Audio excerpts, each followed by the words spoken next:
यहाँ पर हम देखते हैं सामग्री गाड़ी का संचालन। किस तरीके से सामग्री गाड़ी का संचालन किया जाता है। सामग्री गाड़ी का संचालन।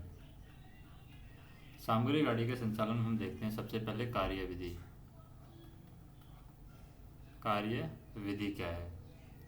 तो पहला है हमारा सामग्री गाड़ी का संचालन दोनों ओर के स्टेशन मास्टर की अनुमति से तथा विशेष अनुदेशों के अनुसार होना चाहिए। दोनों ओर के स्टेशन मास्टर की अनुमति से और विशेष अनुदेश के अनुसार सामग्री गाड़ी का संचालन होना चाहिए। दूसरा हमें क्या करना है कि इंजीनियरिंग विभाग के अनुरोध पर मंडल परिचालन प्रबंधक सामग्री गाड़ी के कार्य करने के संबंधित व्यक्तियों को आदेश जारी करेंगे, जिसमें कुछ बातें होंगी। यानी इंजीनियरिंग विभाग के अनुरोध पर इंजीनियरिंग विभाग जब अनुरोध करता है तो इंजीनियरिंग विभाग के अनुरोध पर मंडल परिचालन प्रबंधक यानी कि DRM divisional railway manager engineering विभाग के अनुरोध पर मंडल परिचालन प्रबंधक सामग्री गाड़ी के कार्य करने के संबंधित व्यक्तियों को आदेश जारी करेंगे। जो सामग्री गाड़ी के जो कार्य करते हैं, सामग्री गाड़ी के कार्य करने के संबंधित व्यक्तियों को डीआरएम आदेश जारी करेंगे। डीआरएम कब आदेश जारी करेंगे? जब इंजीनियरिंग विभाग अनुरोध करेगा सामग्री के लिए। तो इंजीनियरिंग विभाग के अनुरोध पर मंडल परिचालन प्रबंधक सामग्री गाड़ी के कार्य करने के संबंधित व्यक्तियों को आदेश जारी करेंगे, जिसमें कुछ बातें होती हैं। क्या बातें होती हैं? पहली बातें होती हैं कि उस सेक्शन का नाम जिसमें सामग्री गाड़ी कार्य करेगी, तो उसमें सेक्शन का नाम होता है जिसमें सामग्री गाड़ी कार्य करेगी। दूसरा, कार्य प्रारंभ करने की तिथि होती है, किस तारीख को कार्य प्रारंभ करना है। तीसरा, उसके अंदर सामग्री गाड़ी के कार्यभारी अधिकारी का नाम, उसमें सामग्री गाड़ी का जो कार्यभारी अधिकारी है उसका नाम होगा। और चौथा होगा सामग्री गाड़ी को स्टेबल करने वाले स्टेशन का नाम, जो सामग्री गाड़ी को स्टेबल करेगा, तो स्टेबल करने वाले स्टेशन का नाम भी होता है। तीसरा पॉइंट हम देखते हैं कि इंजीनियरिंग विभाग के द्वारा नोटिस पर्याप्त समय पहले, कम से कम 3 दिन पहले दे देना चाहिए। तो इंजीनियरिंग विभाग है, इंजीनियरिंग विभाग जो नोटिस देगा, जो डिमांड करेगा, जो अनुरोध करेगा, तो इंजीनियरिंग विभाग के द्वारा जो नोटिस है 3 दिन पहले इंजीनियरिंग विभाग के द्वारा नोटिस दे देना चाहिए। चौथा पॉइंट है कि यदि सामग्री गाड़ी का संचालन 15 दिनों से अधिक के लिए स्थगित कर दिया जाए या कार्य करने के सेक्शन में परिवर्तन किया जाए तो सभी संबंधित व्यक्तियों को सूचना अवश्य देनी चाहिए। अगर हमने क्या कर दिया है, 15 दिन स्थगित कर दिया है, यदि सामग्री गाड़ी का संचालन 15 दिनों से अधिक के लिए स्थगित कर दिया जाता है या फिर कार्य करने के सेक्शन में परिवर्तन कर दिया जाता है, या तो 15 दिन स्थगित कर दिया या सेक्शन चेंज कर दिया, सेक्शन में परिवर्तन कर दिया गया है, तो सभी संबंधित व्यक्तियों को सूचना अवश्य देना चाहिए। पांचवा पॉइंट है सामग्री गाड़ी में कम से कम एक ब्रेकयान पीछे की ओर अवश्य रहना चाहिए। जहां उपलब्ध हो वहां एक ब्रेकयान आगे तथा एक पीछे अवश्य होना चाहिए। तो सामग्री गाड़ी में जो ब्रेकयान है, एक ब्रेकयान तो पीछे होना ही चाहिए, लेकिन अगर जहां पर उपलब्ध हो वहां पर एक ब्रेकयान आगे तथा एक ब्रेकयान पीछे अवश्य होना चाहिए।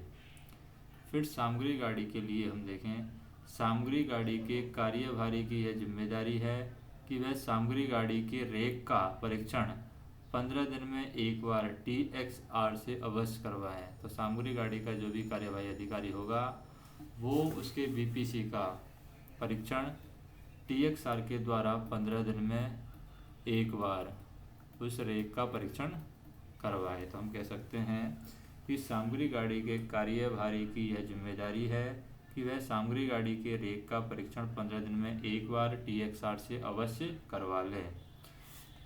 अगला पॉइंट है हमारे पास में कि सामग्री गाड़ी का कार्यभारी रेक का बीपीसी अपने पास में रखेगा। जो भी कार्यभारी होगा वो बीपीसी रेक का पीपीसी है अपने पास रखेगा तथा सामग्री गाड़ी शुरू करने से पहले लोको पायलट व गार्ड को सौंपेगा। जब भी सामग्री गाड़ी शुरू करेगा तो शुरू करने से पहले रेक का बीपीसी है वो लोको पायलट और गार्ड को सौंपेगा।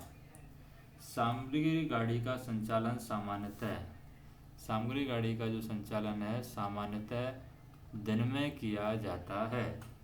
मुंबई मंडल में मुंबई और कल्याण सेक्शन के बीच एवं अन्य सेक्शनों में भी अति आवश्यक परिस्थिति में मंडल रेल प्रबंधक सूर्यास्त के बाद भी सामग्री गाड़ी के संचालन की अनुमति दे सकते हैं। अगर हम मुंबई मंडल में हैं तो मुंबई मंडल में मुंबई और कल्याण सेक्शन के बीच में या अन्य सेक्शनों में भी अगर अति आवश्यक परिस्थिति बनी हुई है तो मंडल रेल प्रबंधक सूर्यास्त के बाद भी सामग्री गाड़ी के संचालन की अनुमति दे सकता है। बल्कि सामग्री गाड़ी का संचालन जनरली अगर हम देखा जाए तो दिन के समय ही किया जाता है। फिर नेक्स्ट हम देखते हैं कि सामग्री सेक्शन में सामग्री गाड़ी की गति मालगाड़ी की निर्धारित गति के समान ही होती है। जो इसकी गति होती है वो मालगाड़ी के समान ही इसकी गति होती है। तो सेक्शन में सामग्री गाड़ी की गति मालगाड़ी की निर्धारित गति के समान ही होती है।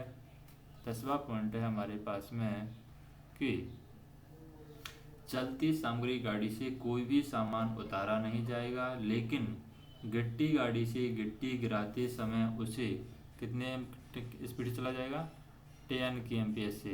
तो ये गिट्टी गाड़ी है तो गिट्टी गाड़ी से गिट्टी गिराते समय उसे अधिकतम 10 kmph की अधिकतम गति से चलाया जाता है। सामग्री गाड़ी का इंचार्ज रेल पथ साफ करने के लिए जिम्मेदार होगा। जो भी इंचार्ज होगा सामग्री गाड़ी का वह रेल पथ साफ करने के लिए जिम्मेदार होगा। फिर है हमारा कि सामग्री गाड़ी को स्टेशन सीमा के बाहर 2 भागों में बांटा नहीं जाएगा। जो भी हमारी सामग्री गाड़ी है सामग्री गाड़ी को स्टेशन सीमा के बाहर 2 भागों में हम नहीं बांटेंगे। अगला पॉइंट है सामग्री गाड़ी से रिलेटेड कि सामग्री गाड़ी जब सेक्शन में काम कर रही हो तब गार्ड इंजीनियरिंग विभाग के कर्मचारियों के द्वारा गाड़ी का बचाव करवाएगा। अगर सामग्री गाड़ी हमारी इसमें काम कर रही है सेक्शन में काम कर रही है तो जो गार्ड है वो इंजीनियरिंग विभाग के कर्मचारियों के सहायता से गाड़ी का बचाव करवाएगा। यह बचाव दोहरी लाइन पर पीछे की ओर से तथा इकहरी लाइन पर आगे और पीछे की ओर से किया जाएगा। अब बचाव जो कैसे किया जाता है, बचाव किया जाता है अंतिम वाहन से 600 मीटर की दूरी पर बैनर फ्लैग लगाया जाएगा। जो अंतिम वाहन है जैसे ये गाड़ी है हमारी, ये इंजन है, ये वाहन है, तो अंतिम वाहन से 600 मीटर की दूरी पर यहाँ पर बैनर फ्लैग लगाया जाएगा। अंतिम वाहन से 600 मीटर की दूरी पर बैनर फ्लैग लगाया जाएगा। उसके समीप 10 मीटर के अंतर पर 2 पटाखे लगा करके इसके समीप 10 मीटर की दूरी पर 2 पटाखे लगाए जाएंगे। यहाँ पर 10 की दूरी पर 2 पटाखे लगा करके बचाव किया जाएगा। छोटी लाइन पर बैनर फ्लैग है, अगर हमारे पास में स्मॉल गेज है उसमें बैनर फ्लैग हम लगाते हैं 400 मीटर की दूरी पर। यहाँ पर बैनर फ्लैग लगाया 600 मीटर की दूरी पर। और छोटी लाइन है तो छोटी लाइन में हम बैनर फ्लैग लगाते हैं 400 मीटर की दूरी पर लगाते हैं। गाड़ी के आगे पीछे चलने के साथ बैनर फ्लैग और पटाखों में भी उसी अनुसार परिवर्तन किया जाएगा। अगर हमारी गाड़ी आगे पीछे चलती है तो बैनर फ्लैग और पटाखों में भी उसी के अनुसार हमें परिवर्तन करना है।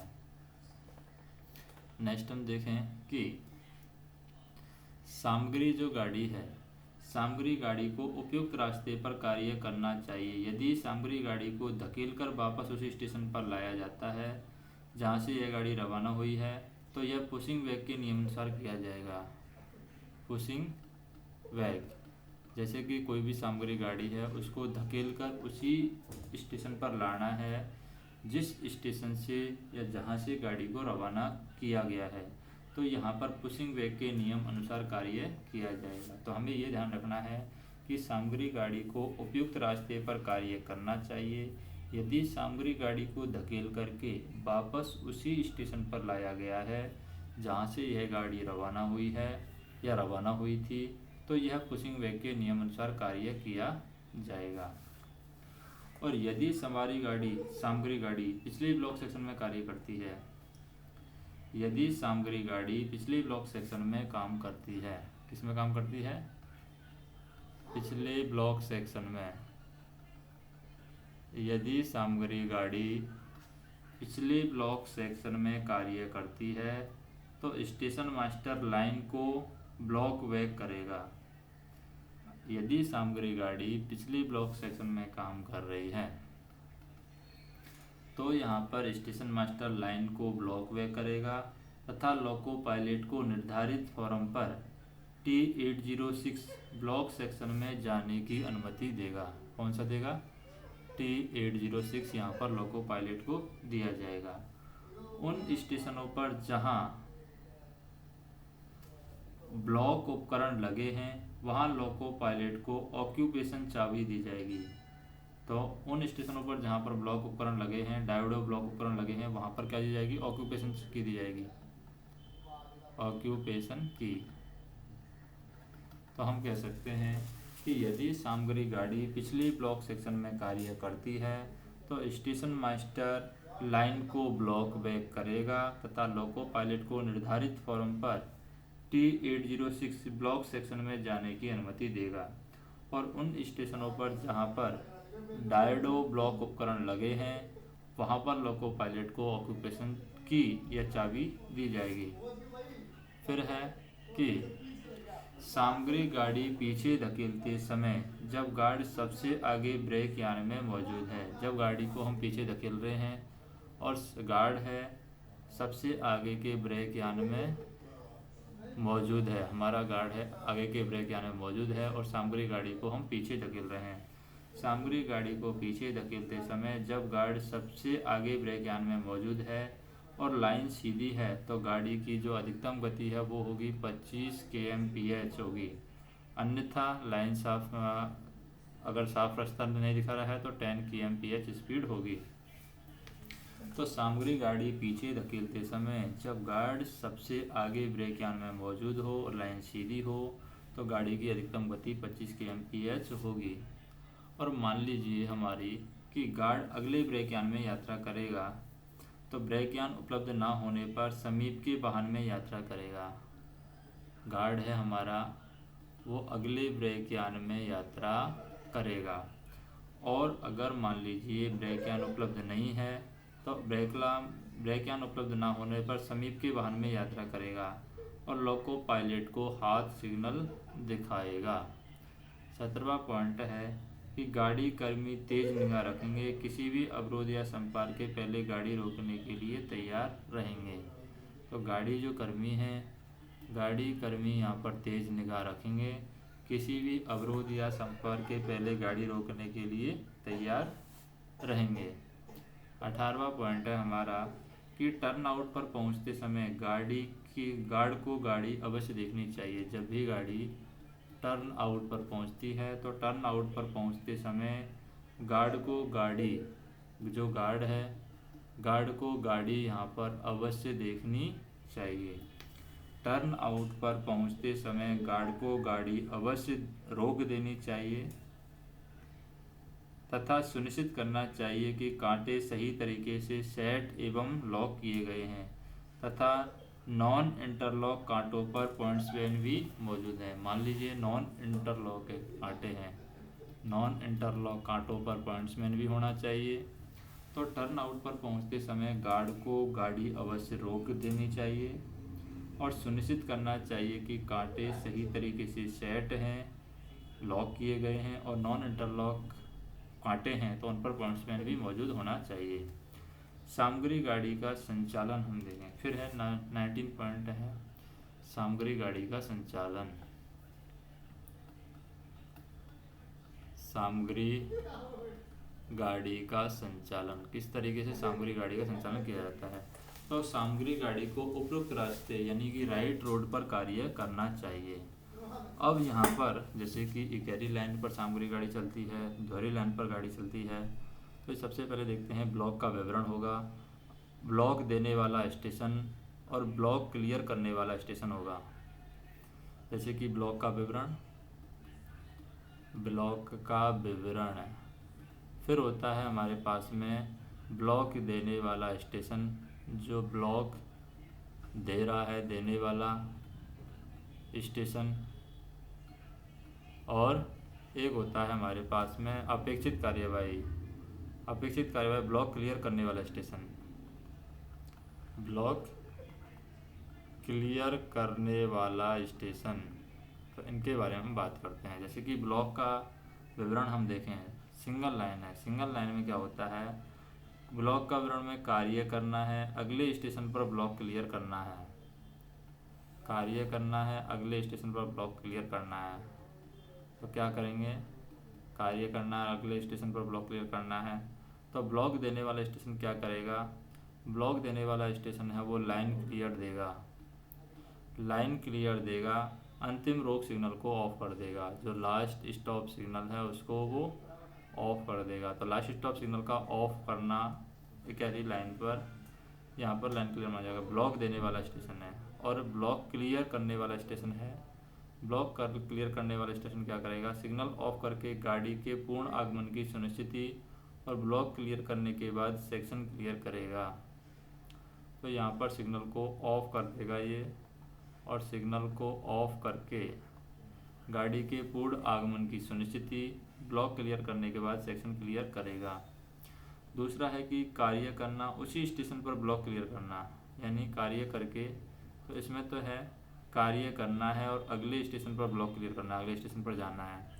और यहाँ पर दूसरा है कार्य करना है और उसी स्टेशन पर वापस आना है, उसी स्टेशन पर जिस स्टेशन पर कार्य किया गया, कार्य करना और उसी स्टेशन पर ब्लॉक क्लियर करना। तो यहाँ पर क्या होगा, लाइन क्लियर लेना, यानी अंतिम रोक सिग्नल का ऑफ होना, पुशिंग बैक मेमो जारी किया जाएगा। यहाँ पर क्या किया जाएगा, पुशिंग बैक मेमो यहाँ पर जारी किया जाएगा। अब बात करते हैं दोहरी लाइन की।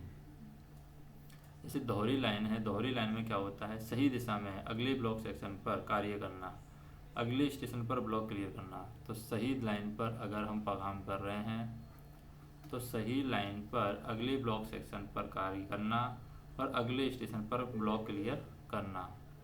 लेकिन ब्लॉक देने वाला स्टेशन क्या करेगा, लाइन क्लियर लेना, अंतिम रोक सिग्नल का ऑफ करना, यानी पुशिंग बैक मेमो जारी करेगा, ये पुशिंग बैक मेमो ये जारी करेगा। और यहाँ पर क्या होगा, जब ये पुशिंग बैक मेमो जारी करेगा, लाइन क्लियर लेना, यानी हम कह सकते हैं सही दिशा में अगले ब्लॉक सेक्शन पर कार्य करना, अगले स्टेशन पर ब्लॉक क्लियर करना। तो लाइन क्लियर लेना अंतिम रोक सिग्नल का ऑफ होना कहलाता है। लाइन क्लियर लेना होगा हमारा अंतिम रोक सिग्नल का ऑफ होना, लाइन क्लियर हो गया। तो सिग्नल ऑफ करके गाड़ी के पूर्ण आगमन की सुनिश्चित देगा, ब्लॉक क्लियर करेगा। तो यहाँ पर ये ब्लॉक है वो क्या करेगा, क्लियर करेगा। अब हम बात करते हैं सही दिशा में कार्य करना, वापस उसी स्टेशन पर आना। सही दिशा में काम कर रहे हैं और वापस उसी स्टेशन पर आना है। पहले था सही दिशा में कार्य करना, अगले ब्लॉक सेक्शन पर कार्य करना और अगले स्टेशन पर ब्लॉक क्लियर करना। अब यहाँ पर हम कर रहे हैं सही दिशा में कार्य करना और वापस उसी स्टेशन पर आ रहे हैं। तो यहाँ पर क्या करना होगा, वापस उसी स्टेशन पर आ रहे हैं तो लाइन क्लियर लेना, अंतिम रोक सिग्नल का ऑफ होना, लास्ट स्टॉप सिग्नल का ऑफ होना। और यहाँ पर क्या होगा, जैसे कि लाइन क्लियर लेना, अंतिम रोक सिग्नल का ऑफ करना, यानी पुशिंग बैक मेमो यहाँ पर दिया जाएगा, पुशिंग बैक मेमो।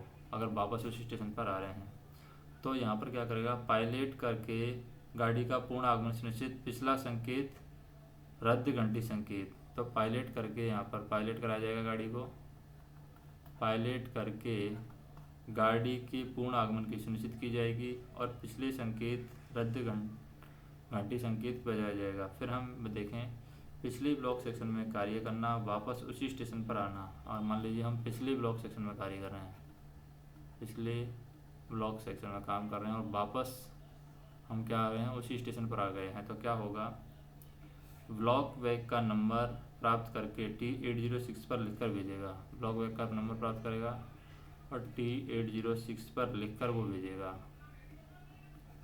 लिखकर भेजेगा। और हम बात करें कि सिग्नल ऑफ है, सिग्नल ऑफ करके गाड़ी के पूर्ण आगमन की सुनिश्चित करेगा। ब्लॉक क्लियर करने के बाद सेक्शन क्लियर करेगा। पहले ब्लॉक क्लियर करेगा, ब्लॉक क्लियर करने के बाद में सेक्शन क्लियर करेगा। अब हम देखें सामग्री गाड़ी का स्थिर करना। किस तरीके से सामग्री गाड़ी को स्थिर किया जाता है। सामग्री गाड़ी का स्थिर करना क्या है, तो हम देखें कि आपात स्थिति को छोड़ करके सामग्री गाड़ी परिचालित लाइन पर स्थिर नहीं की जा सकती। यानी जो भी परिचालित लाइन है, परिचालित लाइन पर सामग्री गाड़ी को स्थिर नहीं किया जा सकता जब तक कि आपातकालीन स्थिति पैदा ना हो। तो आपात स्थिति को छोड़ करके सामग्री गाड़ी परिचालन लाइन पर स्थिर नहीं की जाएगी। दूसरा है हमारा कि लोको शेड में ड्यूटी पर होने वाले लोको फोरमैन उस कार्य को करेगा। तो हमें ये ध्यान रखना है कि लोको शेड में ड्यूटी पर होने वाला जो लोको फोरमैन है उस कार्य को करेगा जो इस संबंध में स्टेशन मास्टर के लिए निर्धारित है। यानी कि स्टेशन मास्टर के लिए जो कार्य निर्धारित है उस कार्य को क्या करेगा, लोको शेड में ड्यूटी पर होने वाले लोको फोरमैन उस कार्य को करेगा जो इस संबंध में स्टेशन मास्टर के लिए निर्धारित है। तीसरा पॉइंट है हमारा कि गार्ड अपना कार्यभार तब तक नहीं छोड़ेगा जब तक कि वह सुनिश्चित नहीं कर लेता कि गाड़ी की रक्षा निर्धारित रूप से कर ली गई है। तो गार्ड है अपना जो कार्यभार है वो तब तक नहीं छोड़ेगा, गाड़ी को तब तक नहीं छोड़ेगा, अपना कार्यभार तब तक नहीं छोड़ेगा जब तक कि वह सुनिश्चित नहीं कर लेता है कि गाड़ी की रक्षा निर्धारित रूप से कर दी गई है। यदि सामग्री गाड़ी किसी स्टेशन पर स्थायी रूप से खड़ी है, यदि हमारी गाड़ी है किसी स्टेशन पर स्थायी रूप से खड़ी है, अगर सामग्री गाड़ी किसी स्टेशन पर स्थायी रूप से खड़ी है तो उसकी रक्षा कुछ तरीके हैं जिससे की जाएगी। स्टेशन मास्टर सुनिश्चित करेगा, स्थायी रूप से खड़ी है तो स्टेशन मास्टर यहाँ पर सुनिश्चित करेगा। क्या क्या सुनिश्चित करेगा, सामग्री गाड़ी फॉलिंग मार्ग और डिरेलिंग स्विच के अंदर खड़ी है। सामग्री गाड़ी हमारी फॉलिंग मार्ग और डिरेलिंग स्विच के बीच में होनी चाहिए। डिरेलिंग स्विच, तो हमारी गाड़ी है फॉलिंग मार्ग और डिरेलिंग स्विच के बीच होनी चाहिए। सामग्री गाड़ी के सभी वैगनों के हैंड ब्रेक अच्छी तरीके से कसे हैं। गार्ड ने ब्रेक यान के हैंड ब्रेक कसे हैं, गार्ड ने ब्रेक यान और के हैंड ब्रेक कसे हैं। सामग्री गाड़ी के सभी वैगनों के हैंड ब्रेक अच्छी तरीके से कसे हैं। सामग्री गाड़ी जिस लाइन पर खड़ी है उस लाइन के कांटे विरुद्ध दिशा में लगा करके उन्हें क्लैंप और पैडलॉक कर दिया गया। जिस लाइन पर खड़ी है उस लाइन के जो कांटे हैं वो कैसे करने हैं, विरुद्ध दिशा में।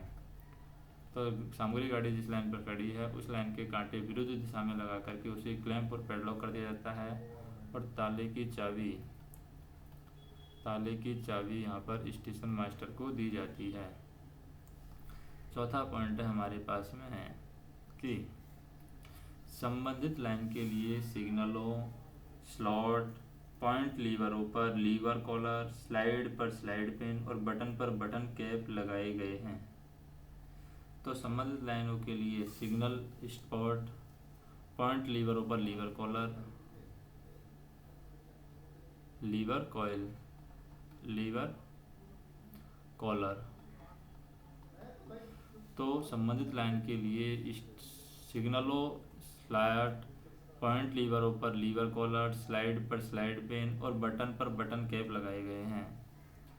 नेक्स्ट है हमारा कि गार्ड तब तक अपना कार्यभार नहीं छोड़ेगा जब तक कि सामग्री गाड़ी की रक्षा उचित तरीके से नहीं कर ली गई। सामग्री गाड़ी की रक्षा है यहाँ पर उचित तरीके से नहीं कर ली गई तब तक यहाँ पर गार्ड है अपना कार्यभार नहीं सौंपेगा।